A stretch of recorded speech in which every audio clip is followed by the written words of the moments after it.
Kalau sisi ekonomi, sebenarnya potensi N itu besar. Harus ada satu visi, satu misi dari pengurus dalam rangka untuk memenangi masa depan. Optimis.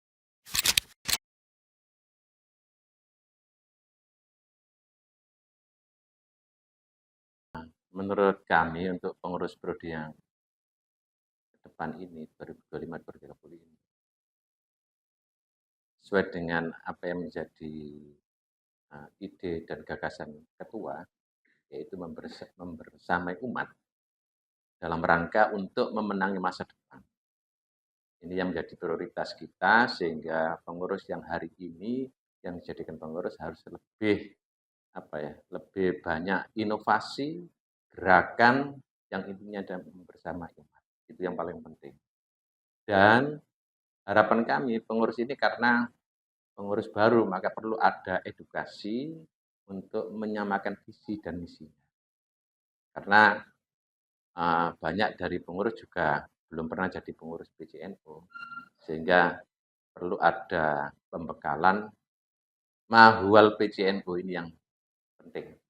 Walaupun teman-teman sudah pernah menjadi pengurus lembaga atau banom, tapi jadi pengurus cabang ini perlu dipahamkan, diberdayakan, sehingga dia nanti dalam rangka untuk membersamai umat itu tahu persis. Ini menurut kami harus ada satu visi, satu misi dari pengurus.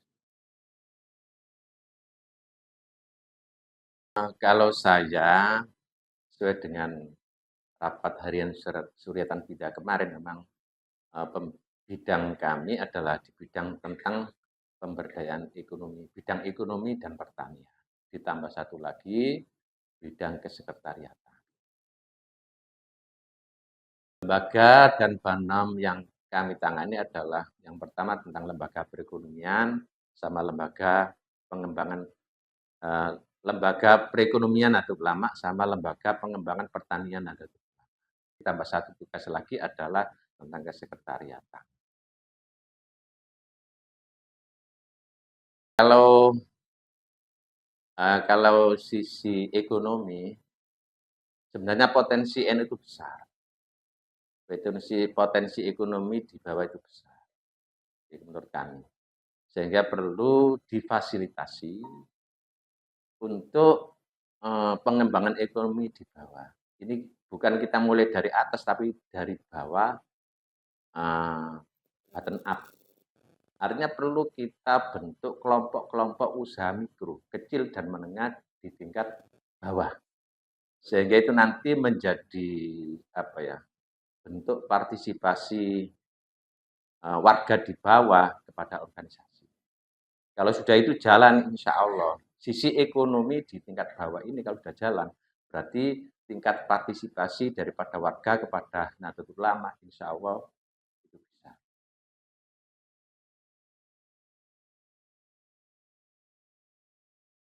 Bentuk konkret daripada tentang ekonomi, satu memang kita jelas bahwa Lamongan termasuk daerah penghasil tani yang paling besar lah. Artinya perlu dibentuk kelompok-kelompok atau koperasi atau usaha kecil, usaha menengah yang notabene adalah membangkitkan gairah daripada warga, gairah untuk kegiatan ekonomi. Terus ini perlu yang menjadi pemikiran kita sebagai pengurus. Kebanyakan di bawah itu mengeluh tentang biaya di bawah. Contoh pertanian, biaya itu terlalu besar, tapi ketika pasca panen adalah ini terus harga anjlok. Ini adalah lingkaran setan kalau di bidang pertanian. Maka harus dicarikan solusi koneksi dengan pihak-pihak lain di luar, sehingga pasca panen ini bisa sesuai dengan harapan daripada petani. Tentang perekonomian, perekonomian ini perlu disupport untuk membentuk usaha-usaha kecil di tingkat bawah. Satu contoh, lembaga perekonomian ini perlu memberikan ruang bagaimana ekonomi di bawah ini berdaya. Maka nanti akan dibantu dengan beberapa pelatihan. Pelatihan yang intinya adalah pelatihan itu bisa dari berbagai sektor, yang mana yang memfasilitasi dari cabang untuk memfasilitasi tentang izin. Ini penting, izin ini harus, karena ini nanti dengan izin nanti berarti resmi ada kegiatan ekonomi yang sudah resmi bisa diakses keluar, bisa untuk mendatangkan beberapa pengusaha atau investor sehingga kepercayaan itu ada. Itu yang pertama. Yang pertama.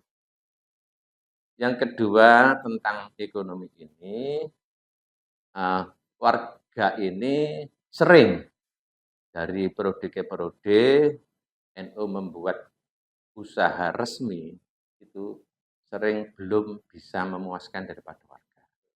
Badan usaha milik NU ini sering belum berhasil, maksud saya begitu. Solusinya ya kita profesional aja. Apa yang harus kita lakukan? Kita membuat MOU dengan usaha-usaha yang di luar struktur itu, yang mana NU hanya mendapatkan royalti, menurut saya. Prinsipnya kerjasama dengan siapapun monggo, yang penting nanti NU tidak sampai terbebani, tapi menghasilkan. Satu contoh begini, potensi kita besar. Satu contoh sekolah saja. Sekolah ini punya banyak madrasah, baik di tingkat MI, tingkat menengah, sampai tingkat atas. Ini kegiatan di sekolah saja itu sudah luar biasa. Sudah luar biasa kegiatannya. Satu contoh tentang kegiatan-kegiatan tahunan atau apa, itu pasti sekolah ini butuh yang namanya misalkan transportasi. Ya, transportasi. Maka kita bisa MOU dengan pihak travel atau bagaimana nanti yang bisa memfasilitasi untuk kegiatan di sekolah atau madrasah yang bersifat tahunan tadi. Sebelum lahirnya NU saja itu sudah berdina Tujar. Ya, dan itu menginspirasi kita bahwa Nahdlatul Tujar saja itu bisa membiayai atas terbentuknya Nahdlatul Ulama. Kan begitu. Nah, mengapa hari ini kita tidak fokus kepada itu? Seumpama Nahdlatul Tujar atau kegiatan yang hari ini kita representasikan dengan kegiatan kelompok-kelompok kecil di masyarakat itu, yang nantinya akan mewujudkan sebuah partisipasi masyarakat, itu insya Allah partisipasi pada NU itu besar. Sehingga untuk biaya-biaya organisasi bagi ranting di MBC maupun di cabang, tentang operasional, tentang kegiatan, insya Allah bisa dibiayai.